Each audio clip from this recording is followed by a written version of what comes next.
Good evening, everyone. Welcome to the East Tennessee Historical Society. I really appreciate everyone coming out this evening to hear our keynote speaker for this symposium. We're very, very excited about this. Before I begin, I just want to make sure everyone here is a member of the East Tennessee Historical Society, and if you're not, we would like to encourage you to become a member so we can continue to put on these kinds of events. And I also hope that you'll be coming tomorrow to hear the rest of the symposium, which also we're very, very excited about. So our symposium tonight has been made possible. It's about the Civil War in East Tennessee, and it's been made possible by the Tennessee Civil War National Heritage Area. And I would also like to take a moment to thank all the hard work that Lisa and her team, Sequoia and Jackson and Aubrey in the back there, and Tim, did I leave out Jackson? No, and also Jackson. Anyway, we have a great team here, and Lisa's put in a whole lot of hard work in organizing this. So let's give Lisa a round of applause. And for my own part, I should warn everyone here, I am a historian. I am not a historian of the Civil War. I did British Imperial history. And a lot of my own interest in the Civil War comes from me as a fanboy, as a youngster reading Shelby Foote, and every tiny bit of Civil War information I get my hands on since I was in middle school.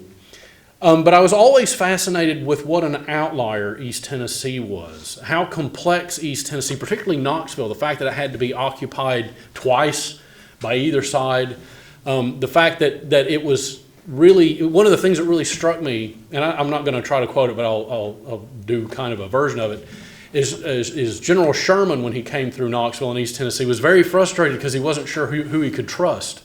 And that always kind of stuck out to me about how complex things were here, and of course that has to do with our geography. So we always felt, and this is one of the reasons I think I encouraged Lisa to help put together this seminar, or this symposium, is that East Tennessee and its role in the Civil War is so complex and probably understudied. I mean, there's obviously Divided Loyalties. There are fantastic books. Earl Hess's work we're all familiar with, of course.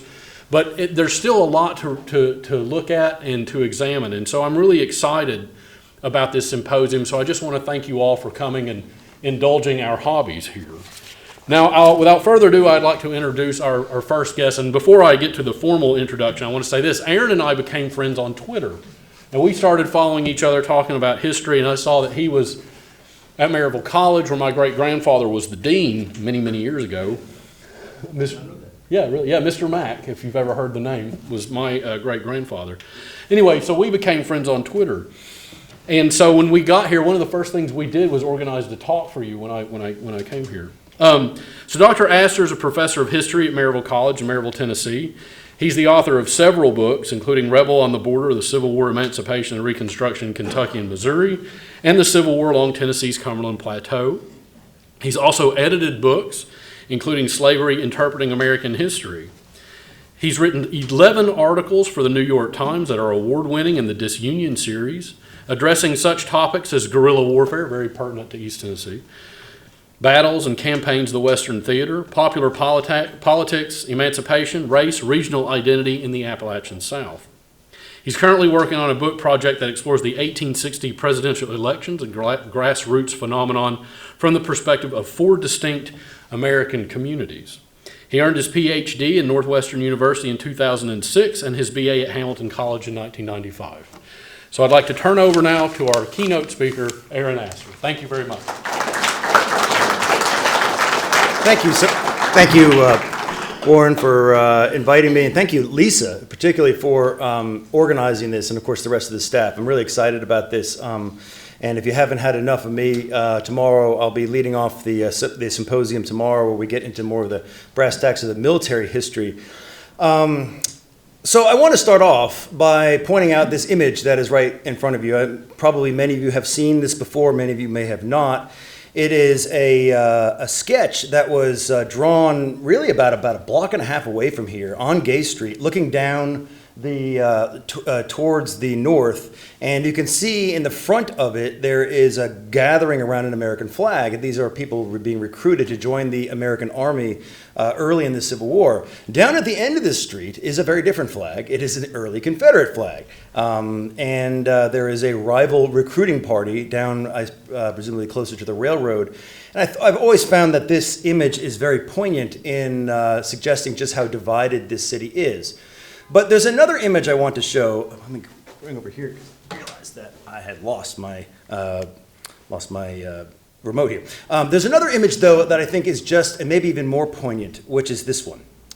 If you have been to Cades Cove and Great Smoky Mountain National Park, to the Primitive Baptist Church Cemetery, you may have seen this gravestone, which says, Russell Gregory, founder of Gregory's Bald, murdered by North Carolina rebels. And the word that always stands out to people is the word murdered. We don't usually speak of people who died during the Civil War as being murdered. That's usually a word, and we use it to describe crime, of course. The circumstances of this death in 1864 were that, or what made it particularly poignant and tragic, was that there was a group of raiders who came from Western North Carolina that included among them his own son, Charles Gregory. And there's a lot of different stories and versions of what exactly happened. What's, I think, also important, though, is that after the Civil War, Charles Gregory reconciled with the family and, in fact, is buried just a few feet behind this gravestone. I think these two images together, the rival recruitment parties down on Gay Street right here in Knoxville, and this gravestone of a man who was murdered by a group of North Carolinians who included his own son, I think these two images together really encapsulate the complexity and the tragedy of the Civil War in East Tennessee, and why I think this is such a compelling story to tell, not only for what it says about the larger story of Civil War in America, but also for its own sake, for understanding this region. There are, of course, many people I've come across in Blount County who are descendants of the Gregory family and often have their own stories to bring to bear. So, a few things I want to do today. I want to first start off by getting into the national context. I think you do have to get into that, the coming of the war itself, and of course the story of emancipation of 4 million enslaved African Americans. These are connected together, and they're connected to what happens here in East Tennessee. We'll try to get through that expeditiously because obviously one can go on very, very long with that. But then we'll turn to this region. This is a chance to sort of summarize the big picture here of why the loyalties were divided here. What makes this story of East Tennessee the way it is, particularly leading up to the war. After that, we'll talk about the first half of the war, when it was under Confederate military control. Then, as I describe it, the moment of truth, when the Union Army under Ambrose Burnside arrives. I debated August versus September of 1863 there. It's kind of at the end there of August, beginning of September, when Burnside arrives. And everything, the script flips very quickly. When the Union Army is now in charge and the Confederates are now no longer in charge and are now feeling, many of them in fact leave at this point. And then going to say a little bit about what this means for the Union in general for this region, but also talk about emancipation in East Tennessee, which I think is underappreciated, and a bit about Reconstruction, something that I know we'll get into a lot more tomorrow when William Hardy gets to discuss it. So, to talk about the national context, this is something we can start just about anywhere, and I always like to start with the 1860 election. I am, in fact, writing a book about this, and the working title is Electing a Civil War, so I feel I can claim this phrase here. But I do think that it's helpful to start with this map here on the top left of the 4 candidates who ran for president in the year 1860. Abraham Lincoln winning a majority in the Electoral College, without winning a single slave state, in fact, without even earning a single vote in most southern states. There were simply no Lincoln Republican ballots in most southern states. The other 3 candidates, Stephen Douglas, John C. Breckinridge, and John Bell, splitting the votes in the various slave states of the South. This was, of course, enough to win the majority in the Electoral College. Immediately afterwards, or actually a month after the November election of 1860, South Carolina seceded from the Union, followed by 6 other states in the weeks to follow. This, of course, led to a showdown after Lincoln was inaugurated over the ports and forts along the edge of the South and finally the Confederates firing upon Fort Sumter in Charleston, South Carolina, Lincoln calling up 75,000 troops to put down the rebellion, and then 4 more states then secede from the Union: Virginia, North Carolina, Arkansas, and Tennessee. And that, of course, left 4 remaining slave states still in the Union. And that, I think, is an important point to keep in mind here. This was not just simply slave states against free states. There were 15 slave states. 11 of them joined the Confederacy, though 2 kind of quasi did, but they didn't really. Missouri, Kentucky, Maryland, and Delaware. And then there is the complicated story of northwestern Virginia that breaks away and becomes the state of West Virginia. But if we look at the map on the bottom left, there are, in fact, 15 slave states. And the question we have to consider is, what was it that made the question of the divisions between free states and slave states a political matter that could not be resolved through the normal political process?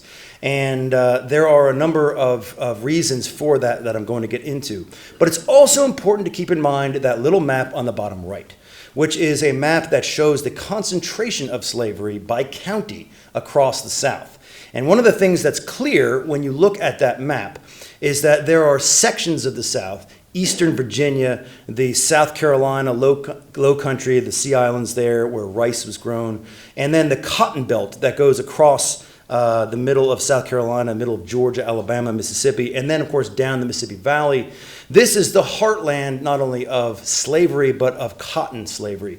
At the same time, it's also clear where there is not, in fact, a concentration of slavery, and that, of course, would be right here in East Tennessee and much of the Appalachian region for a variety of reasons. And so when we talk about the free states and the slave states, it's important also to keep in mind the differences within each of these various states. Okay, now, if the story is that we have this election of this Republican Party by Abraham Lincoln that is committed to preventing this spread of slavery to the West, it raises the question of how did we get to a point where the parties were divided along these lines. In fact, if we go back to 1848, we have a robust 2-party system, although I hesitate to use the word system here, but a robust 2-party process here of the Whigs and the Democrats. And I think the defining characteristic here is that you could find Whigs and Democrats in the North, and you could find Whigs and Democrats in the South. They argued about banks. They argued about tariffs. They argued about immigration. They argued about patronage politics. They argued about westward expansion, but they refused to argue about slavery as much as they possibly could. That prospect came to an end coming with the Mexican-American War from 1846 to 48, and in particular, something I'm going to talk about next, which was an effort to try to prevent this expansion of slavery into territory taken by Mexico.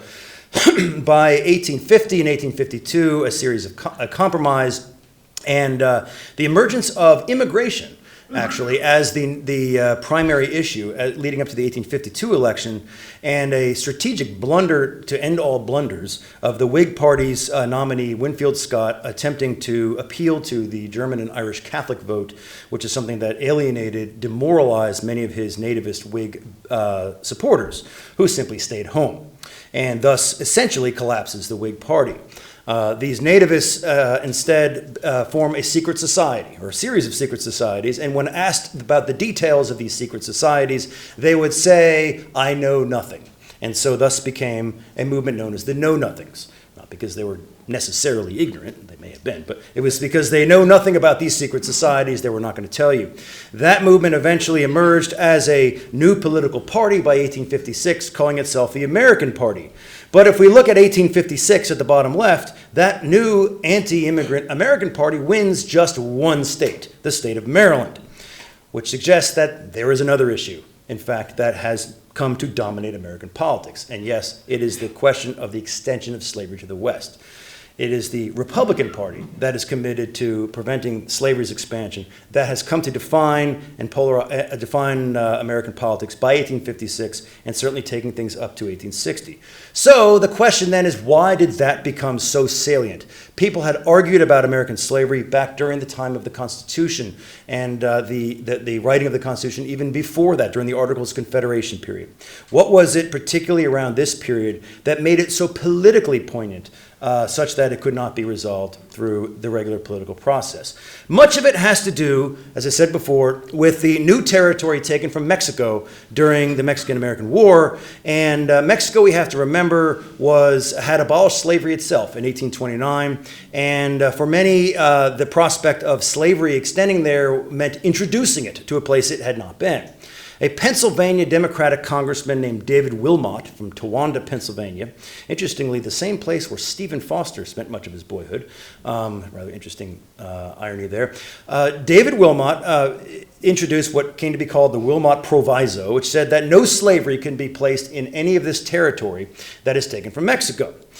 What's significant politically about this particular proviso, it passed the House but did not pass the Senate, was that this was one of the first votes that did not fall along party lines between Whigs and Democrats. Instead, it fell along sectional lines. Northern Democrats and Northern Whigs generally voted for this proviso. Southern Democrats and Southern Whigs generally voted against it. This was an ominous sign that the politics of slavery were now about to edge out all of those other issues.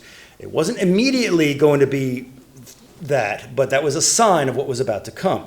Now, it raises the question of why would that have been so politically salient? There certainly was a staunch abolitionist movement going back to the 18th century, much of it based on religious movements, some secular, some based around humanitarian movements, certainly some based around the ideals of the American Revolution. These were certainly very poignant, very strident, would send letters, although they'd be gagged in Congress, and certainly got a lot of negative attention. Mobs would even attack these abolitionists. But they were never a very large number.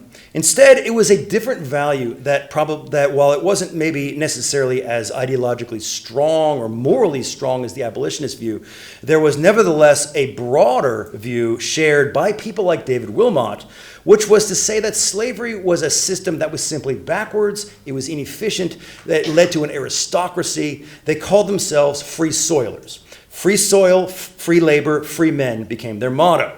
Free soil, meaning land out in the West for the sons of farmers from Ohio and Indiana and Illinois so they could move west to, I don't know, a place like Kansas and be able to have their sons to work these farms.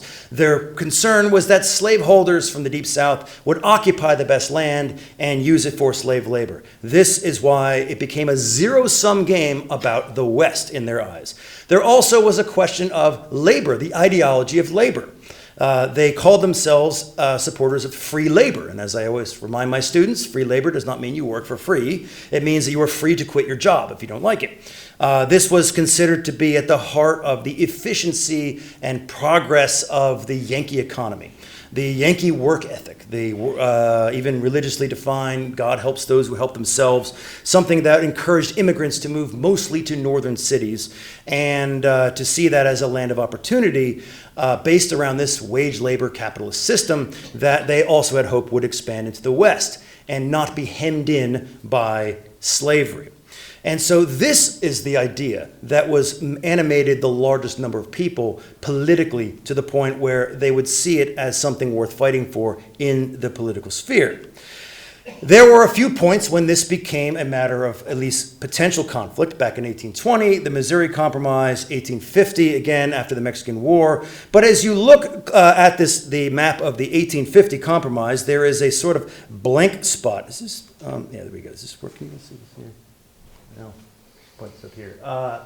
This blank spot here, which is part of the Louisiana Territory, this hole in the middle of the continent that had not yet been organized after 1850.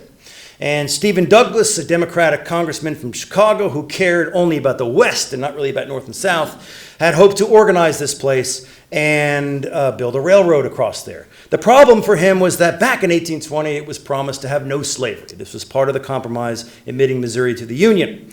But Stephen Douglas said, the Democrats control Congress and the South controls primarily the Democratic Party, and so there's no way they'll support bringing that territory in with no slavery, but I know the North won't go with it if it has slavery, so let's let the people there decide. Popular sovereignty. This is the great middle ground solution Stephen Douglas thought he had found. Well, it didn't work. The Kansas-Nebraska Act was passed, and the North just exploded in rage. And those who had already been angry and upset about the potential expansion of slavery saw this as a betrayal. This is the event that leads to the creation of the Republican Party. And this is the event that catalyzes much of public opinion in the North in 1854. Because as people are going to settle out there in this Kansas territory, they're not going to settle it peacefully. There's going to be fraud. There's going to be violence. There's going to be fanaticism. There's going to be propaganda in all different directions. This is going to be a chaotic event that is going to remind everybody this issue is not going to be resolved peacefully. There is still the question of whether immigration is going to push it aside. But in the spring of 1856, in particular, when an abolitionist, a senator from Massachusetts, Charles Sumner, gives a rather vicious speech claiming that the South is in love with the harlot being slavery, he is then beaten mercilessly with a cane. And this sends the North into a militant mindset of the kind that had never really expressed before. Newspapers across the North, here's an example from Pittsburgh, saying it's time for Northerners to stand up. The free states, are they going to, it's a test of the manliness of Northerners. We often talk about the culture of honor in the South. Here was a moment when Northerners were starting to speak the same sort of feisty honor culture, and that the Republican Party was going to be the vessel for expressing that kind of militancy. This was a point of no return. After this point, the two were going to be digging in against each other. And as it turns out, this was not just simply about honor culture. This was about very deep constitutional questions about the territories in the West. Charles Sumner, the man on the left, who believed that the nation should be free as a whole and slavery should be restricted to states where municipal law could allow it. That vision was the core of the Republican Party. But in fact, the Supreme Court, thanks to Justice Taney in the bottom right, decided in the Dred Scott decision the exact opposite. That slavery was in fact permitted everywhere the federal government was sovereign. And so the Republican Party was now at war with the Supreme Court and its vision of the Constitution. Stephen Douglas, the guy in the middle, once again trying to find a middle ground here. Finding the middle ground was collapsing. And in a debate with a relatively unknown Illinois-born, Indiana-raised Illinois congressman, former congressman named Abraham Lincoln, put Stephen Douglas on the spot many times in a famous series of debates, essentially showing how unworkable Stephen Douglas's system was. It was clear this system was not going to be resolved through normal political channels. The final sort of kickoff was when one of those fanatics from the 1856 Bleeding Kansas mode, who went into hiding, came back out of nowhere, seemingly, and led a failed slave insurrection at Harper's Ferry in what's now West Virginia. This now raised the prospect of servile insurrection. And when most Northerners and most Republicans viewed him as a dangerous fanatic and rejected him, but there were certainly enough radicals in a few churches in a few communities across the North. Imagine today viral videos showing radical extremists who are praising John Brown. That's kind of how it was back then. There would be a handful of stories. Southern newspapers would carry these stories of people praising John Brown, and they would conclude, we can't live with these people anymore. We certainly can't live with these people if they elect a party that maybe they won't send John Brown down here, but they will be weak on John Brown terrorism, as we would have said maybe 20 years ago. This was a moment when the South decided the stakes were too high. If a Republican wins, we have to get out of here. This is about safety at this point. This is about expansion of the West, the future. And it is also about the possibility that they could produce a David Wilmot type in the South, an anti-slave force in a place like, East Tennessee, where slavery was not central to the social, economic, and political order. The concerns were so extreme and were considered an emergency that the Southern states would have to leave the Union as soon as Lincoln was elected and before he even took office in March of 1861. And sure enough, that is what happened. Lincoln is elected, South Carolina goes, and the 7 states gather at Montgomery, Alabama, and they plan to create a new country called the Confederate States of America. And they hope to entice the other slave states to join. The showdown at Fort Sumter, of course, and Lincoln's response to it, calling up 75,000 troops. Remember, the United States Army only has 16,000 people in it. 75,000 is a lot of people in the context of 1861. By the end of the Civil War, it's not. There's 3 million people fighting in it. But by 1861, that seems quite shocking. And these 75,000 volunteers are called forth from the state militias of all the remaining states. That means Virginia, North Carolina, Tennessee, and Arkansas are asked to put forward volunteers to put down this rebellion. And that is the moment when this next tier of 4 states decide that they are going to leave the Union too. Jefferson Davis being chosen as the president, a military man himself. Virginia joining the Confederacy, being so close to the nation's capital, everybody imagined, and rightly so, that Virginia would be the first place to be attacked, that they moved the capital from Montgomery, Alabama, up to Richmond. And in doing so, which may seem, boy, you're putting it in close range to capture, but actually it meant that Jefferson Davis would be close to the action, would be able to manage the defenses of this new capital and this new Confederacy. But the reality is, the country, the United States as a whole, or what was the United States through 1860, is in some ways better to see it not in half, but in thirds.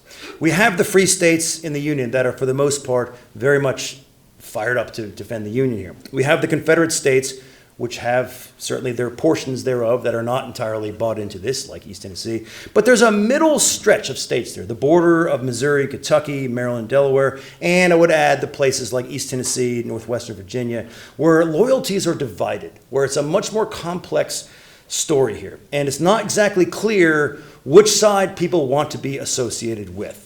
And so that is what is going to engulf a region that simply does not want this fight. There could be brave people in Vermont and in South Carolina who insist that this war will last 6 weeks and they'll whoop the other side in no time. But those who lived in this broad middle of the country knew better. They knew that this war was going to be fought on their soil, on their households, their farms, and they were going to pay the price for it. And they were right. In fact, the Union Army thinks this war will end quickly by simply going on to Richmond, capturing a railroad junction at Manassas, and then going on to Richmond. This, of course, famously fails in July of 1861. And so the Union Army is forced to come up with a much longer plan, known famously as the Anaconda Plan. I'm not going to go into this in too much detail, but suffice to say, the Union Army and Navy sets up a blockade of the entire southern coastline, and then sets up a plan using the Navy and the Army to slice and dice the South up into pieces, slicing up the Mississippi River to cut off the West from the East, and then down the Tennessee and the Cumberland rivers to cut the South into manageable pieces, and thus could isolate the Virginia theater, which is turning out to be the hardest theater for the Union for a variety of reasons. For the Confederacy's sake, it is to go as an aggressive defense, to go and try to, whenever possible, take the fight back to at least the border states, if not the North, like Pennsylvania, in order to demoralize the Northern public, to convince the North that you can never win this war, that eventually you, just like the British back in 1775 to 1781, will get tired of trying to keep us down. And that was their hope. Of course, it didn't work, but that was the idea, to prolong it, to convince Northerners that it was not worth fighting. Now, most of this war, for our purposes, again, not going to go into this in much detail, I'll talk more about it tomorrow, was in what we call the Western theater of the Civil War. But it's important to notice that there was a back and forth process here going in, down into Tennessee, back up to Kentucky, down into Tennessee again, then into Georgia, where, of course, tomorrow now we have the Tennessee Volunteers and the Georgia Bulldogs. They're going to reenact this whole thing right here, right? This is going to be great fun. I always love this weekend. We have Knoxville going down to Chattanooga, down to they don't quite go to Athens, but then going down to the sea at Savannah, and then up to essentially finish the war here. But you'll notice, of course, Chattanooga is critical. The gateway to the Deep South, and this is what pulls in this area of East Tennessee, of Knoxville, militarily into this struggle. It is the mountains become essential for reasons I'm going to talk about in a bit. So the military story, again, we'll get into this a lot more tomorrow, but I wanted to give sort of the broadest background leading up to it. Also important to mention the broadest background of how emancipation happened. Also another thing, we could go on much longer, but I'm going to do this as quick as possible. This is something, there's a lot of mythology about it.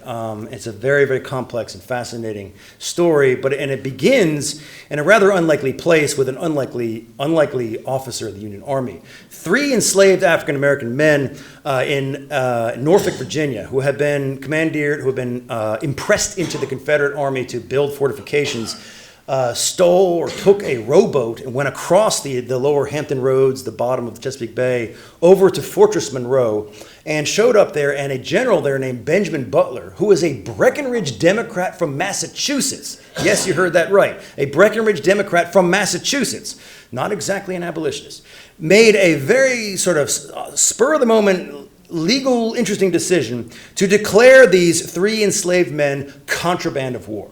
After all, when you take enemy property in war and it's being used against you for military purposes, it's a perfectly legitimate thing to capture that and use it for yourself. This contraband policy was written into law as the first Confiscation Act, and it was supposed to be limited only to those who were doing military work for the Confederacy. But as you might imagine, the grapevine was such that word reached other enslaved African Americans, men, women, and children, that if you reach Union lines, they might take you in. Maybe here's a story you have to tell, but there's a way here. This is putting pressure very early in the war on Union soldiers and officers of what to do when slaves are running into Union lines. They're supposed to, by law, be returned to their masters. But in the spring of 1862, it becomes clear that this war is not going to end very quickly, that this war is going to be very bloody, especially after the Battle of Shiloh in April of 62. It's also going to be very frustrating for the North after the Peninsula and 7 Days failure in Virginia. And as you enter high slave concentrated areas like North Mississippi or Eastern Virginia, very large numbers of enslaved African American men, women, and children are coming into Union lines. Sometimes their masters are coming in demanding that their slaves be returned. And these soldiers and officers, many from places like Wisconsin and Michigan that have never seen a slave, never seen a black person before, but are horrified at the prospect that these people who are giving them key military intelligence, who are certainly offering labor for them, that they should be turned back to the people who have 5 sons in the Confederate Army fighting them? Hell no. They're not going to do that. And word very quickly went up the chain of command, letters going to congressmen. The public opinion shifts quite quickly across the North, such that by the later spring of 1862, a consensus is starting to build that emancipation must be made into a war measure. It's going to be done first by trying to get the border states to come on board, but is ultimately going to involve a second Confiscation Act, which is much broader, then a preliminary Emancipation Proclamation in September, and finally the Great Emancipation Proclamation, January 1st, 1863, thus making the Union war effort about emancipation officially. There were some places exempt from this proclamation, including Tennessee, Kentucky, and Missouri, and as such, the other big shoe to drop here was the enlistment of African Americans in the Union Army, which was the main access to emancipation. This is a story that is definitely relevant to right here. After all, it is in the beginning of 1864 when the first U.S. Colored Heavy Artillery Regiment is formed, and that is the avenue to emancipation for African Americans across East Tennessee, in fact, across all of southern Appalachia. It becomes a main avenue to emancipation. So this is, again, this is a very complex story with lots of pieces to it, but this, I think, is the best I can do for the big picture. I want to now get to where we are right now, East Tennessee. So now we know the big story. And where do we fit in? Yes, I got Rocky Top going on here. Too rocky by far. The story of East Tennessee is, of course, about place. It's about mountains and valleys. This is a geologic story, hundreds of millions of years old. The valley of East Tennessee, carved out by the Holston and the Tennessee rivers, is where most of the population lived then and most of the population lives now. Some certainly lived in the mountains on the Blue Ridge, the Unakas, the Smokies to the east, and certainly some on the Cumberland Plateau to the west, but most lived in this great valley. This was the most fertile land of the valley, but it was not nearly as fertile as Middle Tennessee or other parts of the South. Now, what's also important, though, is that there are two geographic axes we have to consider. There is, of course, the northeast-southwest axis, where you're going to have soldiers that are going to go up and down. You're going to have supply lines going up and down the valley. But there's also a transverse axis of getting into the valley through gaps in the mountain, and particularly the Cumberlands on the west side. The most famous of these gaps is Cumberland Gap, which forms the boundary of Virginia, Tennessee, and Kentucky. This was the site of the famous Wilderness Road by Thomas Walker and then Daniel Boone back in the late 18th century. Well over 100,000 settlers going west into Kentucky and beyond. It was an entry point, or it was a funnel from east to west for early settlers of the early republic. But by this point, the story is shifted 90 degrees. Instead of being a gateway from east to west, it is now potentially a gateway from north to south. So much so, it is like a Thermopylae. It is, I like to think of it as the greatest battle that never happened. The Cumberland Gap was an obvious entry point for people from Kentucky to come to Tennessee or back, but because it was so heavily guarded and it was so narrow to get through there, that no one really ever dared to make a full-on invasion through that path. Yes, it changed hand 4 times, crazy sets of negotiations each time, but instead, surveyors on both sides found other gaps. And there was even a map created, the map on the left there, that was on the Union side, of mapping all of the gaps in Cumberland Mountain to find other passages through. Both sides would use these other gaps to navigate their way into the Great Valley. This is a very important part of the story here, because if the war is going to happen here, you have to not just go northeast to southwest, but you've got to be able to get out of the valley or get into it. And these very, very complex gaps here are going to be very important to that story. By the way, one reason why Cumberland Gap is so important is not just because of Cumberland Gap. There is a parallel mountain next to it called Pine Mountain, and a gap there called the Narrows. It was those two right next to each other is the reason why so many people went through that direction. Now, what about life in East Tennessee? And obviously, the question of slavery must come up here. Slavery was, as you can see in the larger picture, not as central to the social economic order here as it was in other parts of the South. That said, many counties, particularly in the valley, in the Closton Valley, would have 12, 13, 14% enslaved. Many of them were domestic servants. Some of them were agricultural slaves, but this was nothing like what you'd see in Middle Tennessee or the parts of the lower South. And of course, as you get into some of the more mountain counties like Scott County or Sevier County, the percentage enslaved was very, very small. Attitudes early on in East Tennessee tended to be fairly anti-slavery. Isaac Anderson, who's the founder of Maryville College, there on the top right, was an anti-slavery Presbyterian minister, and he was not alone. The Friendsville, Tennessee Quakers had a community there. Elihu Embry and many others in Jonesboro and Greenville, all throughout East Tennessee, envisioned Tennessee becoming a free state. And this was not such a far-fetched idea. Slavery was not central to the social and economic order at this point in the 18 teens and 20s, and many of them advocated for abolition. Unfortunately, that view waned over time, especially as cotton grew and West Tennessee became more and more influential. And in fact, this is part of what drove a lot of the resentment in East Tennessee to the loss of power, political and economic power, from East Tennessee to Middle Tennessee and then to West Tennessee. This is going to be one of the reasons why unionism is going to take hold. And in fact, later on, a pro-slavery sentiment, and a distinctly East Tennessee pro-slavery sentiment would take hold. None, perhaps best exemplified by J.G.M. Ramsey, who advocated not only that slavery should persist in East Tennessee, but that East Tennessee should be a breadbasket for the South. That railroads, of which he was an investor in, railroads should connect East Tennessee to Georgia and the Carolinas into Virginia, and that East Tennessee farmers should shift from corn and hogs to wheat production. And wheat could be exported. Grain millers could be exported to the rest of the South. And this was a vision that was going to lure a lot of people into a southern, sort of southern regional mindset of East Tennessee. And eventually those are the folks who are going to be the most pro-Confederate, okay? This pro-slavery sentiment was strong enough such that by the 1850s, there was a debate held with a Connecticut abolitionist where Parson Brownlow, of all people, took the pro-slavery position in this national debate. Parson Brownlow, of course, later on would be a militant unionist, but it tells you how much the consensus in East Tennessee had shifted towards pro-slavery. Not as militant as South Carolina, of course, but certainly much more so than earlier in the 19th century. Another key part is the two-party system. The Whigs disappeared elsewhere. They did not disappear here.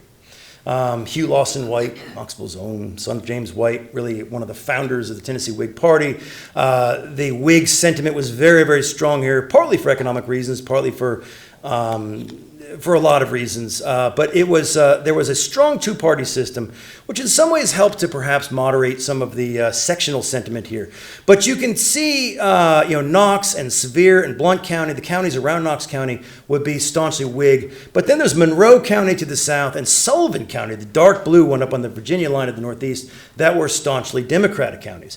Those counties tended to be more pro-Confederate when the time came. There were some exceptions, of course, Greene County being one, thanks to its own famous Andrew Johnson.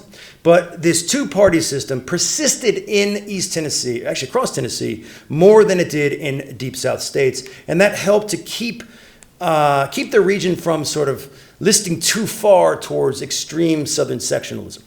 And by the way, in northern states like Vermont, where things had the Democratic Party essentially disappeared, it was all the Republican Party, things had gone rather militantly in that direction. So having a two-party competition helped us keep some things at least somewhat moderated. But the real story is the railroad. The railroad connecting two railroads, the Virginia and East Tennessee and the Georgia East Tennessee, combined, met in Knoxville, same gauge. You can go all the way through. It connects East Tennessee to Virginia, to the Carolinas, to Georgia. This railroad was not finished until 1858, however. And so there was not enough time really to build up a strong southern regional marketplace of supporters. Those who lived along the railroad in places like Sweetwater, Tennessee, or Madisonville, or Bristol, those places would in fact tend to be very pro-Confederate. Where that recruitment meeting was down the north end of Gay Street, close to the railroad. That is where you're going to have a lot more of the stronger pro-Confederate sentiment connecting them to the wider South. But that is a small minority in East Tennessee. Most people did not like those folks and thus remained staunchly pro-union. There would, in fact, be two referenda in the state of Tennessee in the year of 1861. The first one, in February 1861, overwhelmingly sided with the Union. Not only did almost every county in the state chose Union delegates to a statewide convention, but they even voted not to hold a secession convention because they did not trust the pro-secession governor, Isham Harris. Middle Tennessee, as well as East Tennessee, was still quite strongly for the Union. But in June, the picture had changed. By then, the war had started. Middle Tennessee, they had already started recruiting companies. And at this point, even in East Tennessee, some sentiment towards secession built off. But you can still see strong Unionist support in many counties in East Tennessee, including here in Knoxville. You can see Monroe County to the south as a Confederate hotbed. You can see Sullivan County to the northeast, but the rest of it is primarily pro-Union. This is a good indicator. A lot of this actually comes from Noel Fisher's wonderful book on East Tennessee, this data on all the votes of this. But you can see here Knox County, 72% voting to stay loyal to the Union. Blount County, where I'm from, almost 81%. Sevier County, 96% being pro-Union. But then you can see Sullivan County on the Virginia line, 71.7% were pro-Confederate.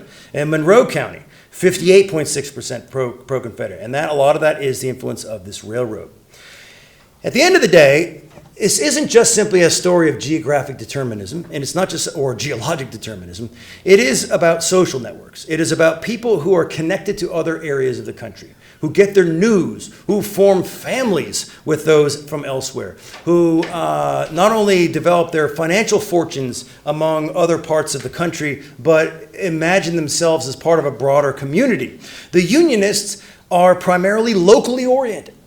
They're generally Whigs, although you have the exception with the Andrew Johnson Democrats, generally small yeoman farmers, very locally oriented, very traditionalist. They're very proud of their ancestors fighting at the Battle of Kings Mountain in the Revolutionary War, the flag of their fathers. Why would they ever give it up? But they're also kind of resentful of having lost that political power to Middle and West Tennessee, generally pessimistic about lots of economic changes. The Confederates, on the other hand, tended to be more democratic, commercial-oriented grain farmers, the railroad trade linking them to the rest of the South. They see this as the future. And they're a minority in East Tennessee, but they're certainly a loud minority. Okay, so this vote is held. And East Tennessee Unionists, with a lot of very strong leadership, are not going to take it lying down. Their first response to this is to do exactly what was going on in northwestern Virginia. Form a new state. Yes, form a state of East Tennessee, but you have to get approval from the governor, Isham Harris, who naturally says, yeah, right, no, this is not going to happen. So instead of forming a new state, they go to Plan B, which is an uprising. To try to burn 9 bridges along that railroad connecting Virginia down to Georgia. They would, in fact, burn 5 of them. This was supposed to be supported by a major Union military effort led by William Tecumseh Sherman, and decided, probably for sound strategic reasons, but unfortunately, the bridge burners did not get the memo, and they not only burned these bridges, but then were summarily arrested, many of them hanged shortly afterwards. A repression, if there had been a rather lenient treatment of East Tennessee Unionists up to this point by Felix Zollicoffer, who himself was a very reluctant Confederate. But now there was a mass exodus of East Tennesseans going to Kentucky, pilots guiding people through the hills up to Kentucky. This was added to when the Confederacy started enforcing the draft. They first tried to exempt East Tennessee, then they started enforcing a draft, and this forced more and more people from East Tennessee who did not want to be part of this Confederate war effort to simply run away to Kentucky.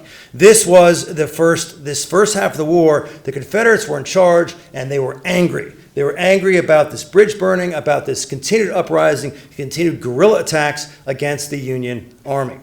Within Knox County was, outside of Knoxville, was generally very pro-Union, but within Knoxville itself, it was divided, as that first picture could show, and as Tracy McKenzie has showed in his wonderful book, Lincolnites and Rebels, where he's actually mapped out loyalties within the city. There was a mix of pro-Confederate and pro-Union sentiment throughout the town. There were prominent people on both sides, prominent politicians like T.A.R. Nelson, Horace Maynard, Oliver Temple, and of course the famous Parson Brownlow. On the Confederate side, I mentioned Ramsey, Mabry, McClung McGee, and she's more famous because of her diary, but Ellen Renshaw House, which also tells the story of a Confederate, and her diary book is actually out in the lobby there. These were prominent people. Families were often divided, and there are some patterns with these divided families. Often, the father and the oldest son would be with support with the Union, and the younger siblings would join the Confederacy, literally rebelling against their father. But there are exceptions to this. Remember that first image, that earlier image I showed you with the Russell Gregory and Charles Gregory. Charles Gregory was his oldest son and had gone with the Confederacy. But he was so much older than the rest of the family that he essentially had moved away and joined a new family over in North Carolina. West North Carolina, by the way, was very pro-Confederate. Okay, so that itself is rather interesting. Western North Carolina is a very different set of dynamics here. In that case, the future is going into the West. The railroad is going to go into the West. Asheville has become a place of springs for planters from the low country to go and have their summertime resorts. And that is connected right to the low country of South Carolina economically and socially. So Western North Carolina is a much more pro-Confederate place than East Tennessee. They may look alike, but hey, as we saw, tragically, I guess we saw recently with this hurricane, the difference in topography can be massive in terms of, things can affect, something like that can affect things very differently one side of the mountains. It's also certainly true of the hurricane of Civil War. That would affect people very differently, one side of the Smokies versus another. All right, so then we get into the fall of 1863, or the late summer.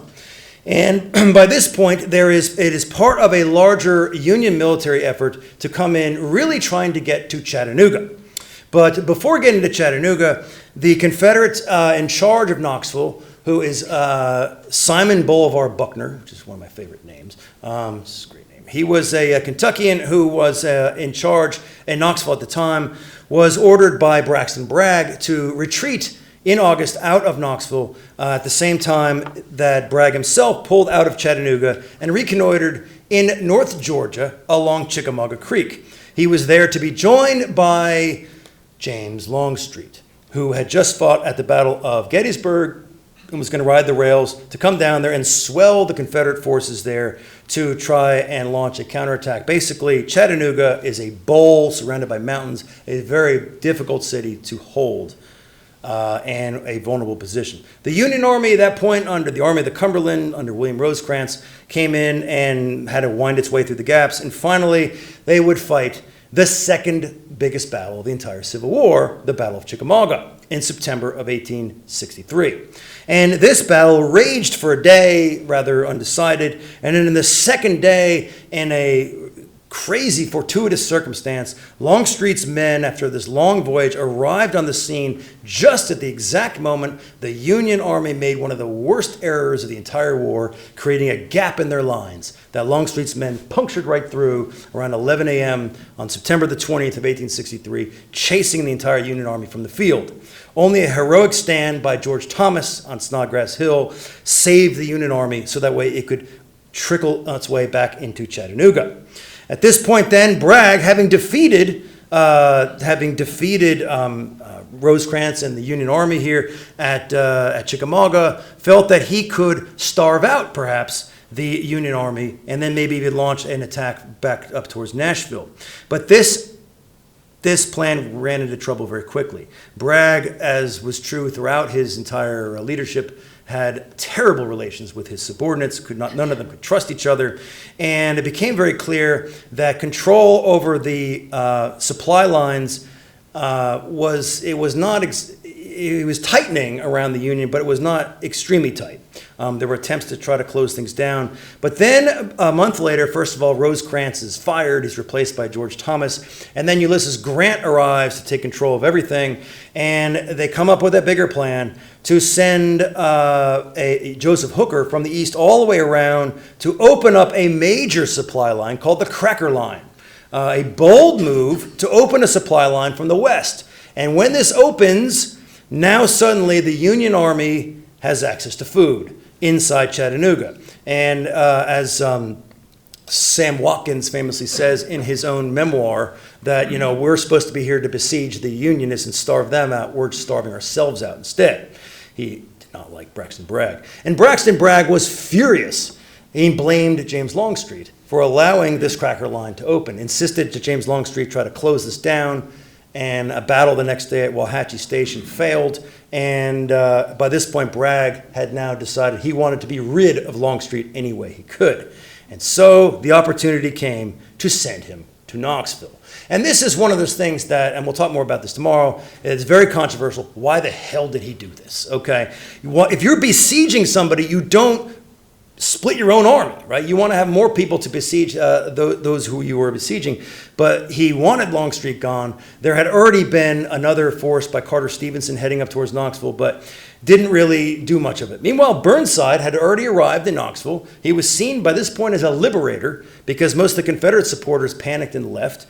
And we had this strange kind of showdown where Longstreet is heading his way up to Knoxville, presumably to defeat Burnside as quick as possible because of worry that Burnside is going to come down and aid the Union Army down in Chattanooga.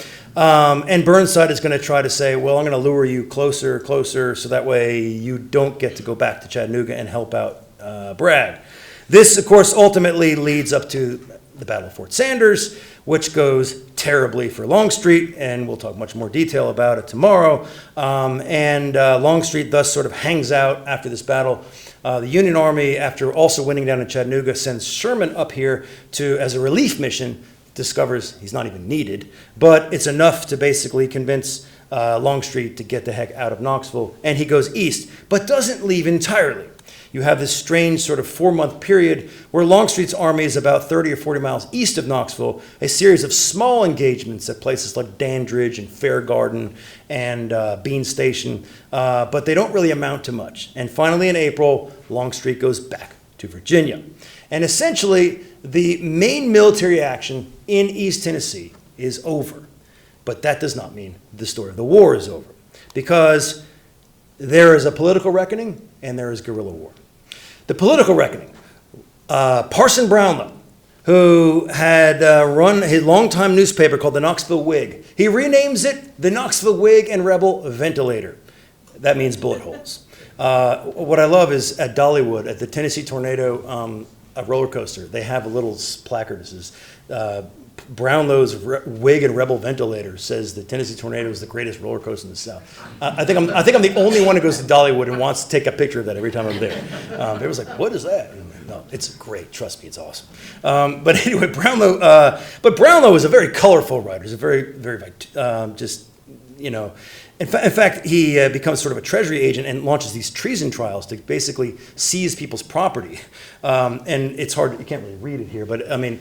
The indictments are hilarious, and they're basically accusing these Confederate supporters of crimes against God for having supported the Confederacy. I mean, they go on and on, but there is, in fact, revenge, and certainly in Blount County, Brownlow.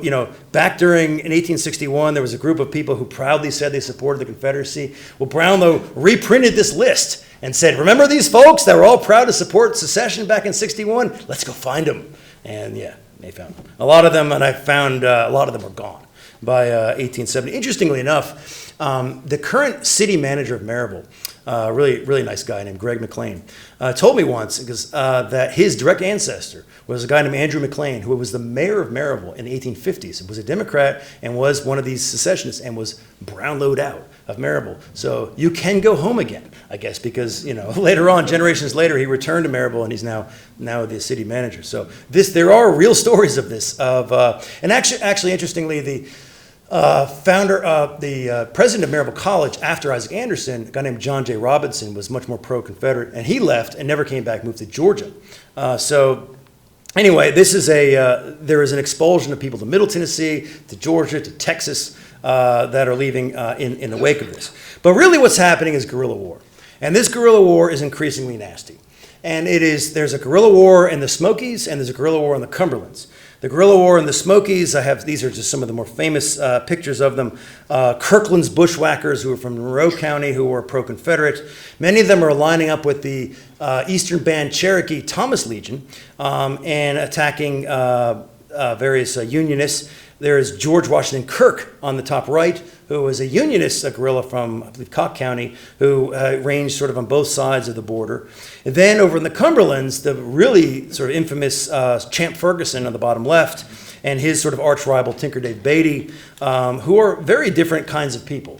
Champ Ferguson, he's the kind of person that a guerrilla war produces. It was for very personal reasons he joined the Confederacy. He was under indictment for murder for having somebody had stolen a pig of his at the Fentress County Fair, and he killed this guy. And his lawyer happened to be a Confederate supporter, a guy named Scott Bledsoe. And Ferguson got it in his head that if the Confederacy wins this war, they'll drop the murder charge against him. Yeah, that's how he saw the world. The rest of his family was pro-Union. And Ferguson he was brutal. And at the end of the war, he was tried for the murder of 56 people. And he bragged he had killed twice that many, and he did, in fact, kill that many. He was executed at the end of the war for war crimes. Tinker Dave Beatty, the guy on the right, who was from a very isolated part of the Obi Valley in Obi River in Fentress County, he was initially kind of staying out of the war, as a lot of people did, but then a lot of his people were attacked by Ferguson, and they sort of banded together. And I found a list of all these people who applied for pensions after the war, and almost everybody on the list was either related to Tinker Dave Beatty, or lived right near there, or was related to somebody killed by Champ Ferguson. So this is the nature of this guerrilla war. This is revenge back and forth. There was almost an ethnic cleansing of sorts. Unionists from White County moved up to Fentress County. Confederates from Fentress County moved down Cumberland to White County. And you had this resettling of population because of the war. And then, of course, at the bottom right is the image I showed you at the beginning, the death of Russell Gregory. This was a guerrilla war that involved women as much as men. Women sometimes forming ad hoc militias, certainly playing a role of espionage, warning of raiders coming through places like Cades Cove, certainly taking control of the farm, telling stories to survive because of the prospect of being burned out of their homes. The story, the bottom right there, of Julia Markham, who was attacked at one point and used an axe to fight off a Confederate who was coming after her family. Just incredible, the whole world was sort of falling apart for a lot of these people. And what happens is it's lawlessness, and the guerrilla war just keeps getting closer and closer to people's homes, and there's just no sense of order. You have people who are certainly committed to the Confederate or the Union cause, but then you have people who are sort of just out there for themselves. They might be deserters on both sides. They're simply trying to steal. They're trying to, there's a great feeling of lawlessness. At the same time, supplies have run desperately thin. Both armies have traipsed up and down the valley and have just cleaned out farms on both sides. It didn't matter if they were Union or Confederate. They were just simply cleaned out. There's one story I love when Confederates make their way up to Sweetwater, and they think the town had this beautiful name, Sweetwater. That sounds like such a lovely place. And they're horrified when they find that there was, in fact, a lot of food there that had just been taken by another Confederate who sent it back to the rest of the army. This was just a desperate situation for a lot of people.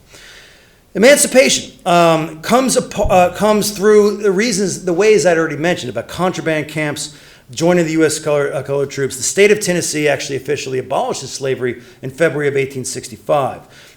This is a story here that happens elsewhere. Camp Cummings here in Knoxville. Certainly there was a Freedman's Farm, so you had not only African Americans join the Union Army, but their families would come in as they're joining the 1st U.S. Colored Heavy Artillery. This is a prospect that is growing. You see this outside of Chattanooga as well. And many of these places become African-American neighborhoods, like the Lonsdale area, for example, become African-American neighborhoods after the Civil War, as they first are places of contraband camps and USCT camps. And here is this is a gravestone in Alcoa of a member, Thomas Lillard, who was in the 1st U.S. Colored Heavy Artillery. And this, of course, takes us to the post-war. And to finish up here, the post-war period of Reconstruction. And the Reconstruction in general, you have two questions you have to deal with. How do the states are readmitted to the Union? Like, how does that process happen? There's no template for any of this, and there's very, very different values on it. Andrew Johnson has very different values. Of course, tragically becomes president when Lincoln is assassinated, versus radicals who want a more thoroughgoing remaking of southern states. That's one question, is how do these states come back to the Union? But there's also this question of the transition from slavery to freedom. And Tennessee produces some of the most important figures in this entire question, including, of course, Andrew Johnson from Greenville, but also Parson Brownlow, who become figures of national import. So if you're here tomorrow, William Hardy, I don't want to steal his thunder, but he'll get into this a lot more, talking about DeWitt Clinton Center, and I assume he'll probably get into Leonidas Holt, maybe eventually. But some of these folks are very important from the Civil War period leading afterwards. And part of the story here is that even within the Unionists of East Tennessee, there are divisions over how much to crack down on Confederate supporters. Brownlow wants to crack down and essentially drive them out. And others are saying, no, after a couple of years, let bygones be bygones. Let's rebuild this economically. Let's move on.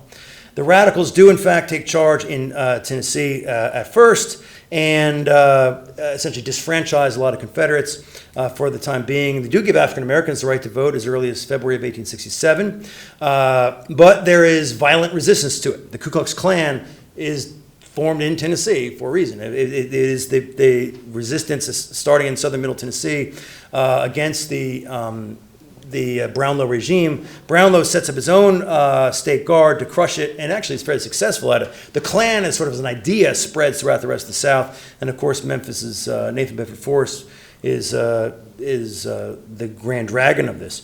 By the late 1860s, Brownlow has himself sent on to the Senate. And DeWitt Clinton Center from Morristown essentially shepherds the state away from Reconstruction and towards a new state constitution in 1870, which we still have to this day, essentially closing the book on the Civil War and Reconstruction era. But the rebuilding that has to happen is economic in East Tennessee as much as it is a story of emancipation, post-emancipation, or politics. The environmental devastation was massive. I mean, here's Cumberland Gap. They tore all the trees down. There are all kinds of stories of places where there's physical devastation to land that has to be rebuilt. There is a new drive towards industry. Because of Knoxville's reputation as being very pro-union, a lot of northern investors come down here to build up Knoxville as a railroad center. Many people who had fought in the Union Army become investors of, to develop the mineral resources. East Tennessee Marble Works, for example. Coal fields start to develop throughout East Tennessee. Foundries, completely new cities like Johnson City, which, by the way, is not named for Andrew Johnson, named for Henry Johnson. Whole new networks of railroads and warehouses, and of course, a timber industry that takes off in the late 19th century, among many others. John Wilder, who would be famous for his Spencer repeating rifle during the war, would be the founder of the town of Rockwood, and also of the Cranberry Furnace, which was important in the development of Johnson City, and became a mayor of Chattanooga. So some of these folks he was originally from Indiana. Some of these folks came down and helped to really rebuild a lot of this area industrially. Here's Henry Johnson, by the way, for whom Johnson City's named. Helped to rebuild a lot of the area economically. Even agriculture, a new wave of new kind of tobacco cultivation, burley tobacco, particularly in places like Greenville.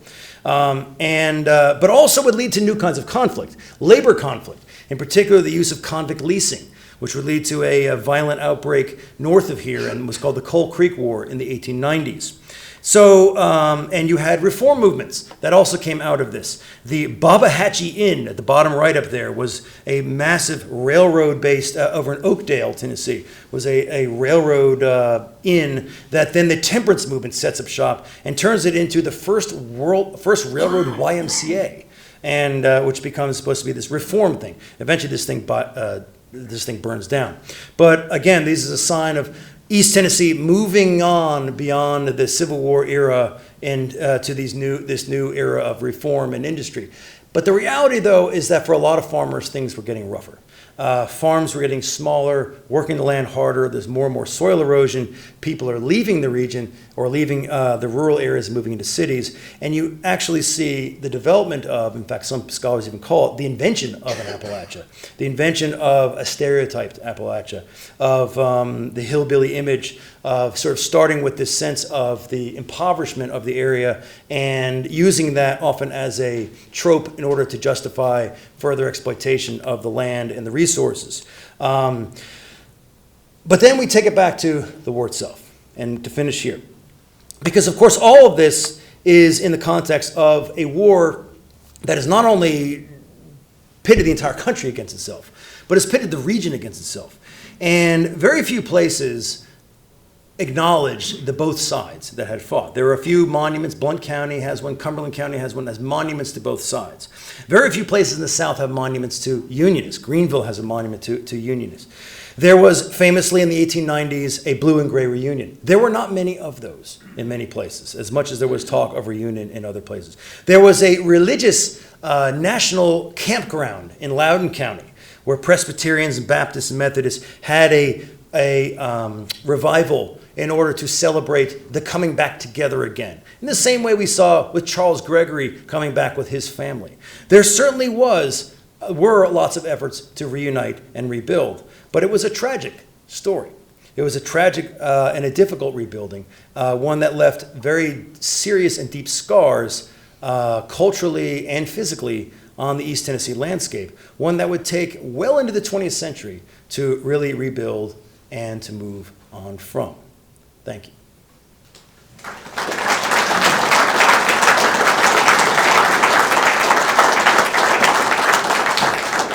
I am happy to take any questions anybody has or comments, or I know I covered a whole lot here, but yeah. The story I've heard many times over about the Union and the Confederates stealing the General train. Yeah. I think in Atlanta. Could you tell a little bit about that? Yeah, that's an early story of, I don't know a lot of the details. The James Andrews Raiders who captured that train. I don't know it very well. I feel like I'd get the details wrong if I went too far into it. But there were a lot of these daring exploits of basically stealing a train. I don't remember where exactly they were heading to. That was fairly early in the war. Bridgeport. It was heading to Bridgeport, Alabama? Okay, so which was an important crossing point from the railroad coming from Nashville down to Chattanooga. So, yeah, I'm not sure, I don't know all the details about it. Do you know? I know some of it, but the connection to Knoxville is that Kane's battery made reached light artillery at the beginning of the war, I think Kane's battery, were one of the units in Chattanooga. Okay. Headed into Georgia to ambush them. Gotcha. They ran out of fuel and water before it. That's, okay, that's right. So, yeah, there's, unfortunately, that's one of the stories, I keep reading like a paragraph of it, and I can never really get a full length about it. But yeah, it is a fascinating story, though. I don't really have much more. Unfortunately, I can't really offer on that, on the Andrews Raider. Yeah. Since you mentioned Cumberland Gap. Yeah. My great-grandfather was in battle in Cumberland Gap. Okay, He was captured. His name was Wesley Sprinkle, okay. and 2/3 of the men were captured. And what, you know what unit he was in? 64th Virginia Infantry. Okay. Do you know when he was captured? Do you know when this was? 1863? Okay, let's see. They were recruited in 1861, Mhm. created December 1862, Uh-huh. reorganized in 1863 at Cumberland Gap. Yeah. And became known as the 64th Virginia Yeah. Cavalry. Yeah, a lot of times you had units that get reorganized as time goes on because you lose men and they have to remake them.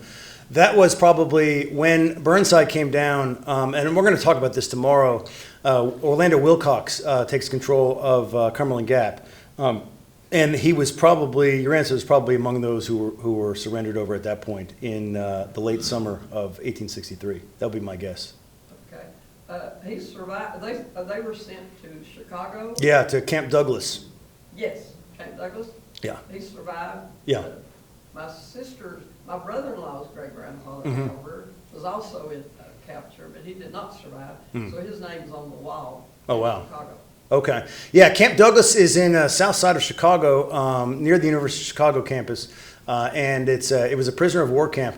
You know, these prisoner of war camps were not fun. I mean, everybody knows about Elmira and, of course, Andersonville, but there were a lot of them. I mean, there was Hickory in North Carolina. There was Tuscaloosa. There was the Catawba prison in Alabama, where there were a fair amount of East Tennessee Unionists that were in prison there, and Fort Delaware. There were a lot of these prison camps, and especially in the latter part of the war, after the Battle of Fort Pillow in April of '64, when there was a massacre of both black and white troops there by Forrest, that that the Union decided they're not going to do any exchanges anymore. They basically figured that we could, war of attrition, the Union going to win a war of attrition. And so in that case, the Confederates were basically going to languish there to the end of the war. I haven't seen a lot of publicity of this, but at Cumberland Gap, the Confederates captured, it was over 200 young men headed north. Now, I don't know how they got them to Georgia, but they sent them to Georgia, to a prisoner of war camp. Yeah, Senator Andersonville, I think, yeah. And the University of Georgia actually published online Yeah. a listing of them that had been made at the time, of the Huh. names of them. And many of them I've been able to trace to Granger County. Yeah. And to First Tennessee Cavalry that Oh, was interesting. formed here in East Tennessee for the Union. Oh, that's interesting. So they released them, they came back to East Tennessee and Yeah. they. Yeah. they So continued. one of the other tragedies I didn't have a chance to mention here was that for many of the East Tennesseans who were captured at various points and sent to Andersonville, when the war ended, of course, they went west by rail to the Mississippi River, took a boat up, and had hoped to take a rail back. And unfortunately, they were on a ship called the Sultana that exploded, and the largest maritime disaster in American history. And a lot of those were, in fact, Tennesseans, Kentuckians, Ohioans. Of course, there's a monument dedicated to them in South Knoxville. So I don't know if they were, there were, I think, a fair amount from the 1st Tennessee Cavalry that may have been There part was of that. some, well, my great-great-grandfather was in the First Tennessee Cavalry. Yeah. His brother was in I think, the 3rd Infantry. Mhm. And he was captured by the Confederates and sent to Andersonville. Yeah.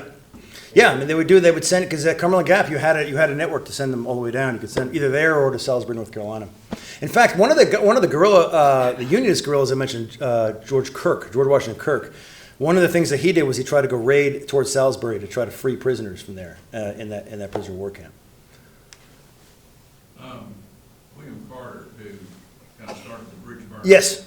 I read, or think I read, you can correct me if I'm right, did he actually go to Washington to meet with Lincoln? Well, there's two Carters, William and Samuel, I think. I don't remember which one. One of them did. Yeah, this was support at the very high up level. I mean, Andrew Johnson's son was involved in this. George McClellan had supported it. This was not just some local ragtag conspiracy.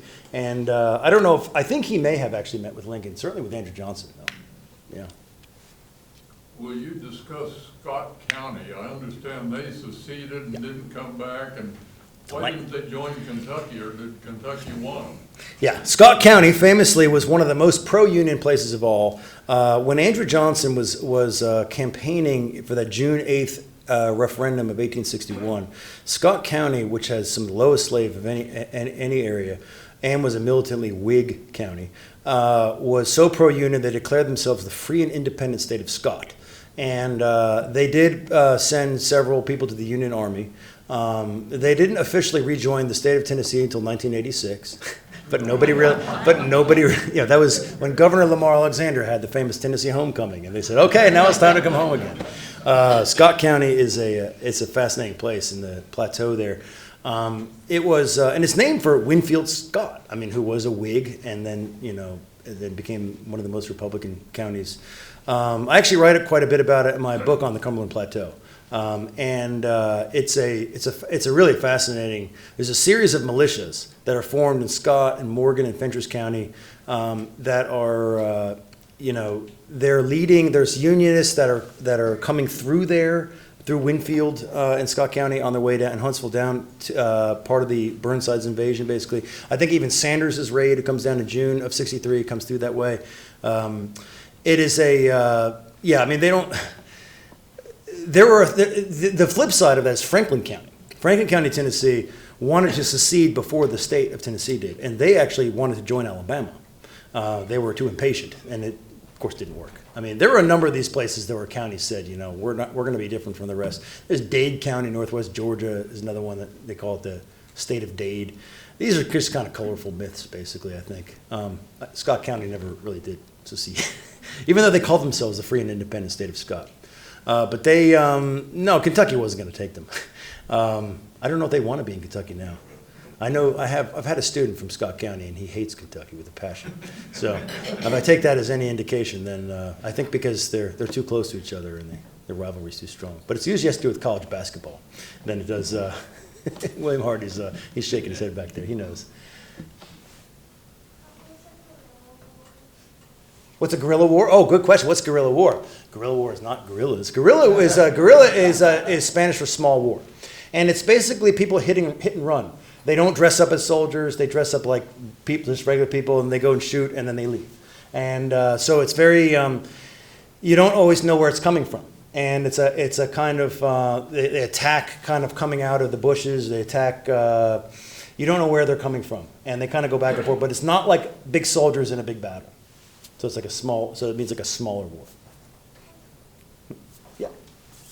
According to Gettysburg, the state of Virginia had 0 Union enlistments, 160,000 plus Confederate enlistments, the largest state of Confederate enlistment. Tennessee was second in terms of that, 51,000 Union, 141,000 Confederate. That just seems like a huge disparity that relates to what you're referring to, this. In North Carolina also has a lot of Confederates. Yeah, well, Virginia, don't forget, a lot of the Unionists essentially formed West Virginia Union. So that's part of why Virginia will say there's no Unionist ones. Sometimes it's who you credit it to. But yeah, Tennessee produces a lot of soldiers on both sides. The flip side of this is Kentucky, which produces the fewest amount of soldiers for either side. Because Kentucky, they didn't want anything to do with this war. And yes, there are Kentuckians who fight for the Union and for the Confederacy, but they actually send the fewest number of people. Then there's places like Missouri, which is entirely engulfed in guerrilla war. But you do end up having more Union than Confederate. There is, even Alabama has some Unionists from Northeast Alabama. There's a really interesting unit called the First Alabama Independent Cavalry Vedette, which was like this, basically this, almost a quasi-guerrilla war unit. They sort of chased down, during Rosecrance's, the Chattanooga campaign, and they would kind of chase down the back end of Bragg's army. But it produced some sociopaths. I mean, there's this guy, Cal Brixey. I always think of him as the Union version of Champ Ferguson. I mean, this guy was a sociopath, and he just started murdering people right and left. Eventually, he was killed himself. And of course, Missouri is filled with people like that, Bloody Bill Anderson and so on. There's even a guy named Harry Truman. No relation to the future president, Harry Truman, who was a unionist guerrilla, sort of out of control. I mean, you know, the guerrilla war produces a lot of criminals, a lot of people that are just, you know, have lost any sense of. I mean, they just exploit it. But yeah, there are people, a lot of these states producing a lot of soldiers on both sides. Please. Can you clarify the distinction of home guard? We're going to talk about that in context of civilian home guard, but how were the home guard designated and Yeah. recognized? So home guard is one of those terms that has different meanings in different states. In North Carolina, if you ever read Cold Mountain or see the movie, the home guard there was this pro-Confederate. They're the people chasing down draft resistors, which is, of course, what that whole book and movie is about. Home guard in East Tennessee often were pro-union people. So Cades Cove, for example, have home guards. In fact, Russell Gregory was associated. That's one of the reasons why he was killed. They tend to be pro-union. They tend to be people who are too old to join the army or too young. They're not as well trained. And so in places like Kentucky, you'll see home guard that are supposed to be guarding various communities like Lebanon, Kentucky, for example. And then here comes John Hunt Morgan, you know, the Lexington, Kentucky guy who comes home with his cavalry, and these home guards are just, they have no chance against them. So they're supposed to try to keep some semblance of order. There is a range of different kinds of militia in many states. In Missouri, they have a whole range of Missouri State Militia, enrolled Missouri militia. Some of them are on the payroll, some of them are volunteer, some of them are well organized, some of them are kind of ad hoc groups, you know. So it really depends. Usually they are men who are in their 40s and 50s as opposed to their 20s, so they're too old to be in the traditional army. But they're not moving with the army, right? They're staying literally close to home, so they're not militarily all that powerful usually, but they add some semblance of order, although they can also abuse the population as well. How about the representation in DC and in Richmond? I understand that was pretty well messed up.